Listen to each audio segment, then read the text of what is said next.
네, 여러분 안녕하세요. 반갑습니다. 알아내는 기술, 인지 기술에 대해서 한번 말씀을 드리겠습니다. 알아낸다라는 것은 아는 것이 힘이다에 대한 대조로 볼 수 있습니다. 물론 아는 것이 힘이다, 그 다음에 알아내는 것이 힘이다라고 발전하는 개념이죠. 그런데 실제로 우리 세계에는 한쪽에서는 아는 것이 힘이다라고 주장하고 있고, 또 한쪽에서는 알아내는 것이 힘이다라고 주장합니다. 물론 비율은 아는 것이 힘이다가 높죠. 거의 99.9%가 아는 것이 힘이다로 세팅되어 있습니다. 이게 바로 전 세계의 흐름이고 인류 전체가 살아왔던 패턴입니다. 그런데 지금 우리는 알아내는 기술이 있어야 된다는, 알아내는 힘이 있어야 된다는 것을 경험하고 있습니다. 바로 인공지능 때문이죠. 자, 인공지능, 우리에게 어떤 영향을 미치고 있을까요?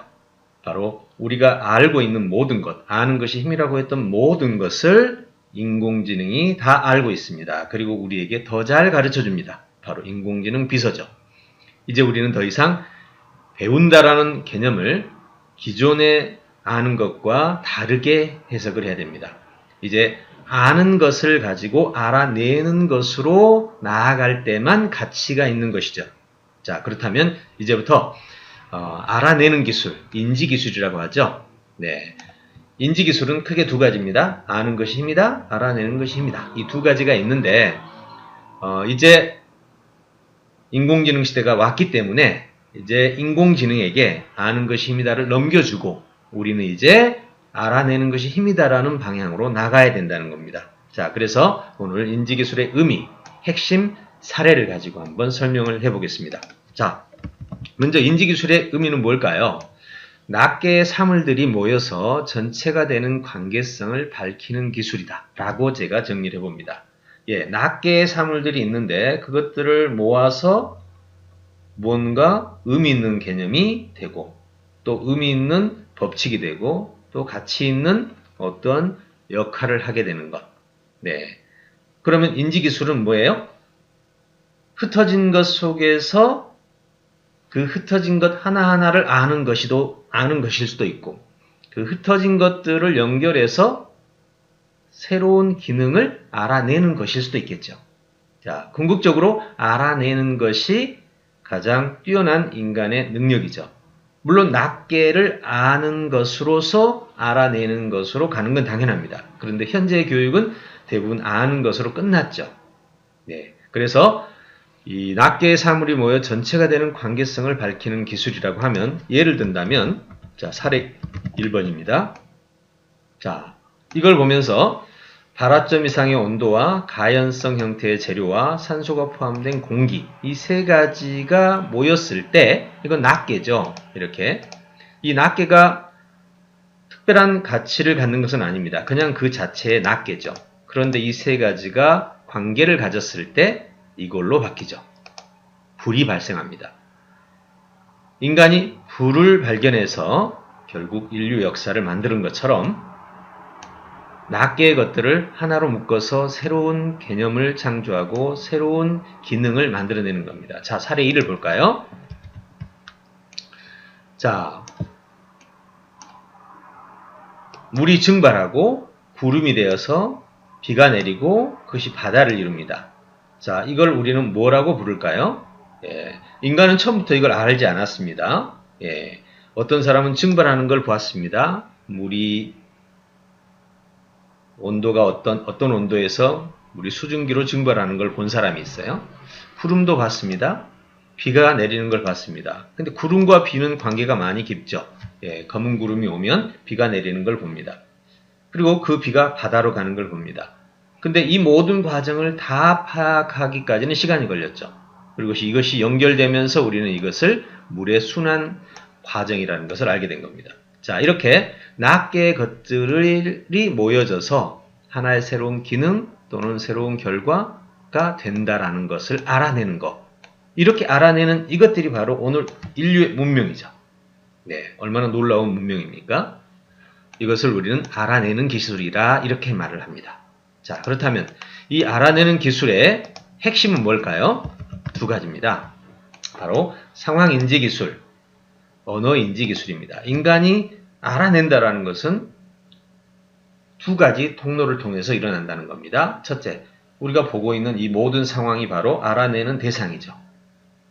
두 번째는 태어나서 수십 년을 우리는 글을 배우고 말을 배우면서 언어 속에서 알아갑니다. 이 두 가지 차이를 잘 한번 구분해 보죠.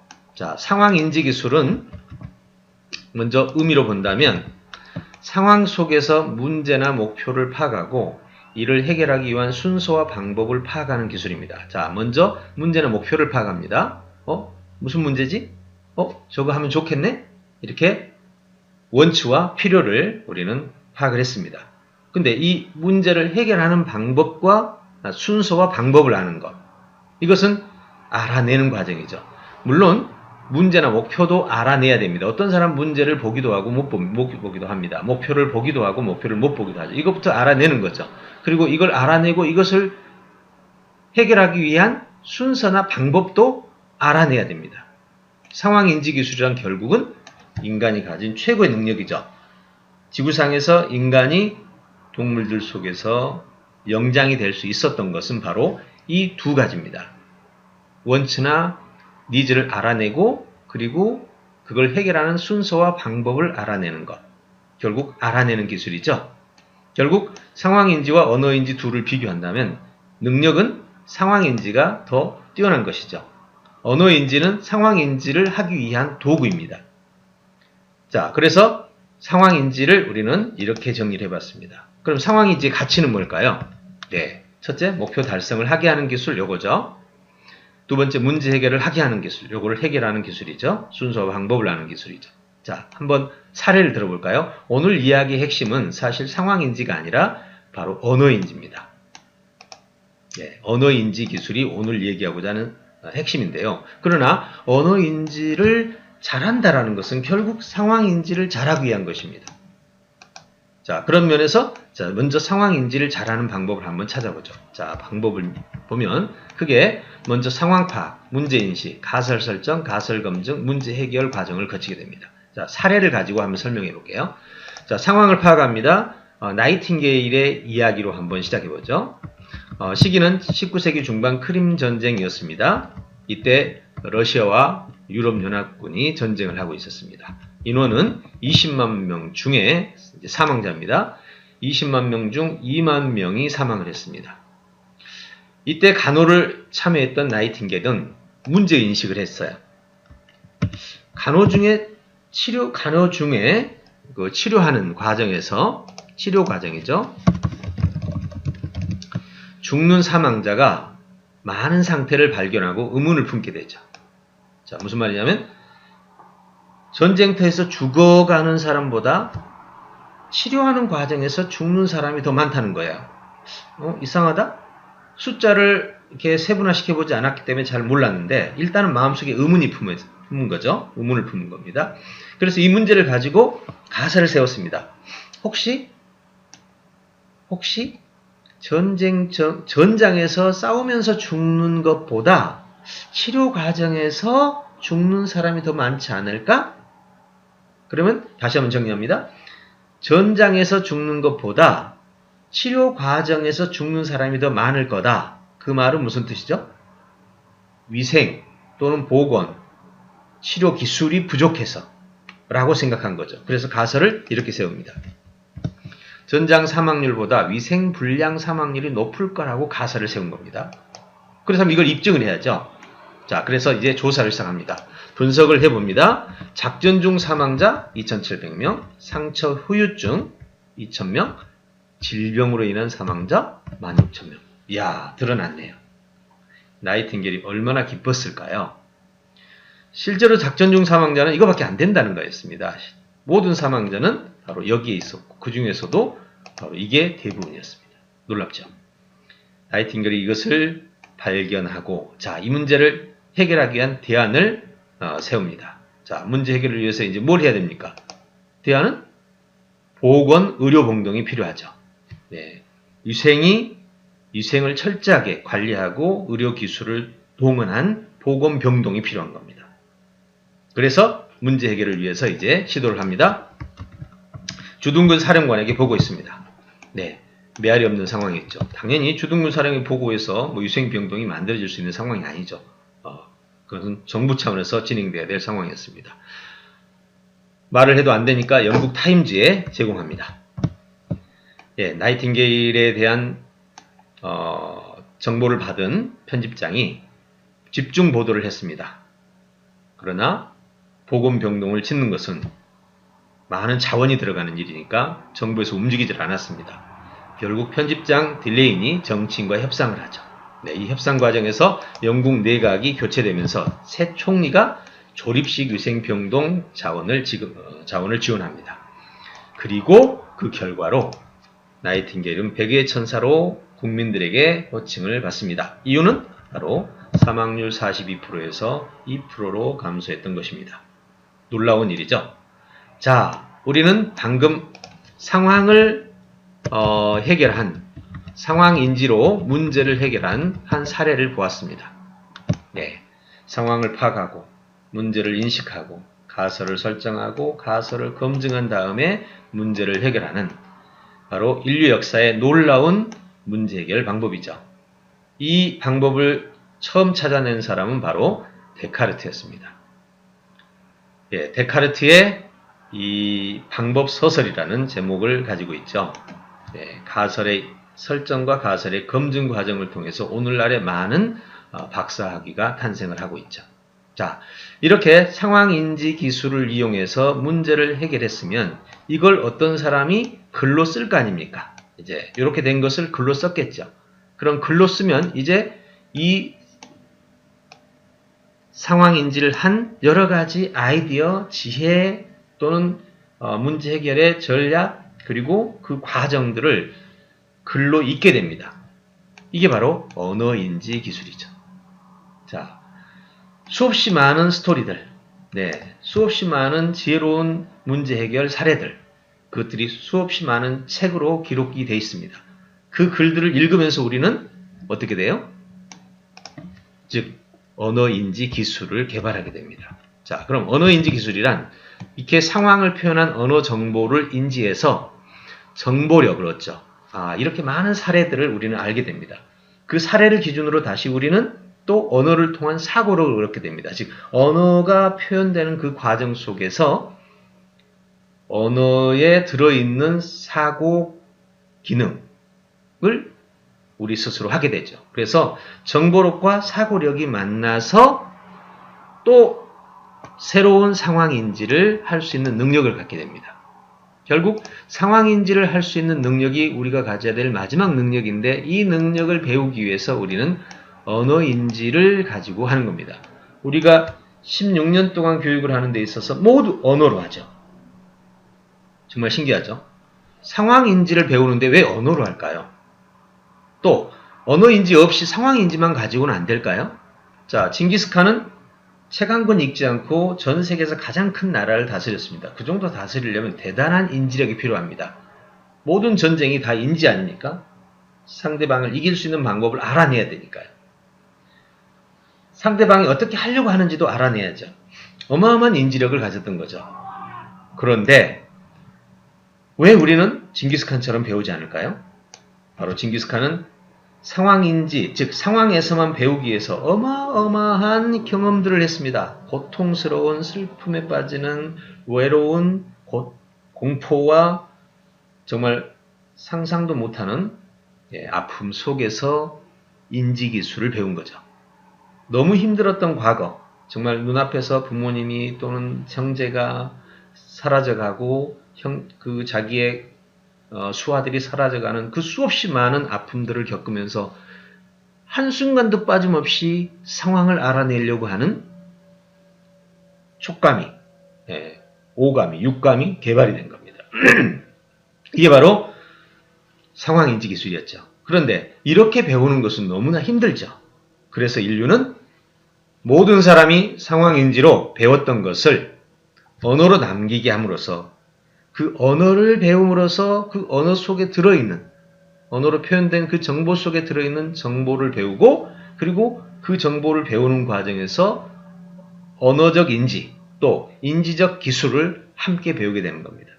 물론 여기에는 언어 인지를 한 다음에 상황의 체험이 꼭 있어야 되겠죠. 상황의 체험이 없다면 우리는 흔히 말하는 학문의 상아탑이라는 상황이 없는 단순한 배움이라고 말하죠. 그러한 배움 속에 빠져버리는 거죠. 자, 그래서 언어인지 기술은 첫째, 언어 정보를 습득하게 되고 언어 기술을 습득하게 됩니다. 자, 이때 언어 정보를 습득하는 과정에서 우리는 왜 상황인지가 언어인지보다 부족한 부분이 많은지, 왜 사람들은 언어를 통해서 더 많이 배우려고 했는지를 이해하게 됩니다. 다시 말해서 우리는 상황 속에 들어가서는 과거를 배울 수 없죠. 그렇지만 언어 속에 들어가면 과거 역사를 책 속에서 글로 다 배울 수 있습니다. 또 언어 속에 들어가면 미래도 볼 수 있고 보이지 않는 세계도 볼 수 있고 상상하는 세계도 볼 수 있습니다.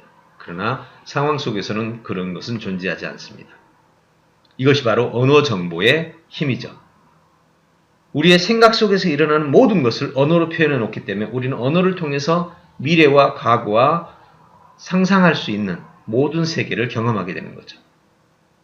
문제는 이 경험 뒤에 절대적인 요소가 필요합니다. 자, 언어 정보에서는 우리는 시간을 뛰어넘죠. 는 정보를 배웁니다. 그 다음에 공간을 뛰어넘는 정보를 배우죠. 그렇죠? 그 다음에 상상, 즉 현실에 존재하지 않는 비현실적 세계 정보를 얻습니다. 또 볼 수 없는 세계, 원자의 세계, 그 다음에 세포의 세계, 이런 볼 수 없는 세계의 정보도 얻을 수 있습니다. 자, 언어 정보 습득 대단하죠. 그렇기 때문에 우리는 평생을 언어를 가지고 학습을 합니다. 이제 이해가시죠? 네. 이렇게 하고 언어 기술이 동시에 습득되는 겁니다. 자, 언어 기술이라는 것은 이제 아래 방법에서 나오는데 핵심을 파악하고 핵심을 설계하는 과정에서 이 언어 기술을 사용하게 되는데 이 방법은 이제 인지기술 사례에서 같이 보도록 하겠습니다. 어떻게 언어 속에 들어있는 정보를 파악하는 과정에서 언어가 문장 단위로 쭉 나열돼 나아갔을 때 한 문장은 이해하지만 문장이 10개가 되면 여기에는 핵심이라는 게 들어있죠. 그리고 핵심은 다시 부차적인 설명으로 이루어져 있습니다. 핵심은 부차적인 설명으로 이루어졌는데 그 부차적인 설명과 핵심을 구분하고 다시 부차적인 설명들을 다시 논리적 설명 과정을 가지고 재구성할 수 있어야 됩니다. 이게 바로 설계죠. 핵심을 파악하고 핵심을 설계하는 것. 이것이 바로 언어 기술의 습득 방법이죠. 정말 단순하죠? 자, 그럼 이제 오늘 우리가 다루고자 하는 핵심은 상황인지 능력을 배우는 것, 상황인지 능력을 갖는 건데 이걸 갖기 위해서는 언어인지 능력을 통해서 상황인지 역량을 갖는다라는 겁니다. 자, 이제 두 가지 관계 충분히 이해하셨죠? 결국 인간의 능력은 어디서 결정돼요? 네, 상황인지에서 결정되고 상황인지 능력은 언어인지에서 결정된다. 모든 학습이 바로 여기서부터 시작되는 이유가 바로 그거죠. 또 우리는 언어인지 기술을 배우면서 실제로 우리의 삶은 상황 속에서 살고 있죠. 그래서 상황 속에서 살면서 언어인지를 배우니까 언어와 상황이 동시에 가게 돼 있죠. 근데 우리가 배우는 것을 또 상황에서 경험해야 됩니다. 결국 언어와 상황이 상호 교류하면서 인간의 마지막 능력인 상황인지 능력이 자라는 겁니다. 자, 이제 능력이 뭐죠? 내게 불편한 요소, 내가 원하는 요소를 해결하는 겁니다. 불편한 요소를 해결하고 원하는 것을 달성하고 이 모든 과정에서 알아내는 거죠. 같은 방법으로는 안 되죠. 남들도 다 쓰고 있으니까. 나만의 방법, 새로운 방법, 효율적인 방법, 이런 방법들을 알아내는 것이 바로 인지기술인데 그것을 알아내도록 만드는 것이 언어인지기술이다. 예, 어떻습니까? 자, 그럼 인간 역량의 핵심은 결국 인지기술이다라는 것을 알겠죠? 네, 감사합니다.